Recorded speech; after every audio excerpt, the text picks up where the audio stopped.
अधिरथ समझ गया कि ये कोई साधारण बालक नहीं है, लेकिन दुनिया की नजरों में वो बस एक सूत पुत्र था। उसने उसका नाम रखा वसुषेण, जिसे आगे चलकर दुनिया कर्ण के नाम से जानने वाली थी। कर्ण बचपन से ही धनुर्विद्या सीखना चाहता था, लेकिन उसकी सबसे बड़ी बाधा थी उसकी पहचान। जब उसने गुरु द्रोणाचार्य से शिक्षा लेनी चाही तो उसे ठुकरा दिया गया। तू राजकुमार नहीं है, तुझे शिक्षा नहीं दी जा सकती। फिर वो महर्षि परशुराम के पास पहुंचा, जहां उसने खुद को ब्राह्मण बताया ताकि उसे ज्ञान मिल सके। पर किस्मत को अभी और खेल खेलना था। एक दिन जब परशुराम उसकी गोद में सो रहे थे तो एक कीड़ा कर्ण की जांघ में घुस गया। खून बहने लगा, लेकिन उसने दर्द सह लिया ताकि गुरु की नींद न टूटे। जब परशुराम की आंख खुली तो वो चौंक गए। कोई ब्राह्मण इतना सहनशील नहीं हो सकता। तुमने मुझसे झूठ कहा, तुम क्षत्रिय हो। गुरु ने श्राप दे दिया, जिस दिन तुझे अपने ज्ञान की सबसे ज्यादा जरूरत होगी उसी दिन तुझे सब कुछ भूल जाएगा। जब कर्ण ने धनुर्विद्या में निपुणता हासिल कर ली तो वो अर्जुन को चुनौती देने आया। उसने वही किया जो अर्जुन ने किया था, लेकिन तभी सवाल उठा, तू कौन है, तेरा कुल क्या है? कोई जवाब नहीं था,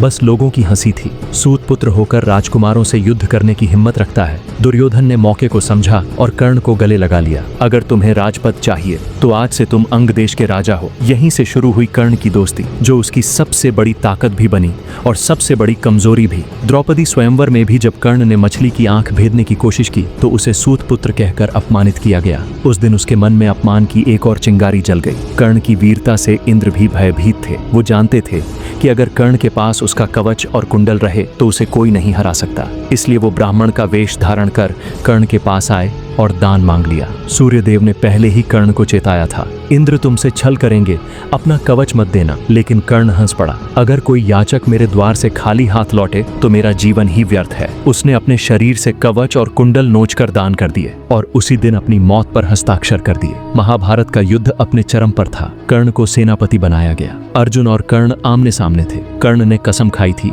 कि वो अर्जुन को ही अपनी शक्ति का शिकार बनाएगा, लेकिन श्री कृष्ण की चाल से वो शक्ति घटोत्कच पर चलवा दी गई।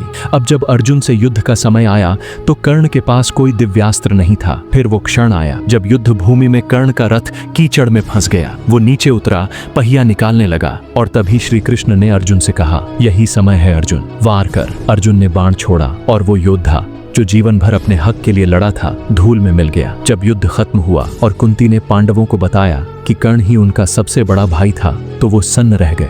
लेकिन अब बहुत देर हो चुकी थी। कर्ण हमेशा वचन का पक्का रहा, लेकिन दुनिया ने हमेशा उसे ठुकराया। अगर उसने कभी भी अपनी असली पहचान जान ली होती तो क्या इतिहास कुछ और होता। अगर कभी तुम्हें कोई छोटा समझे तो याद रखना, ये दुनिया हमेशा बाहरी पहचान देखती है, असली काबिलियत नहीं। ऐसी ही और भी कहानियां देखने के लिए डू डिटेल्स को सब्सक्राइब करो।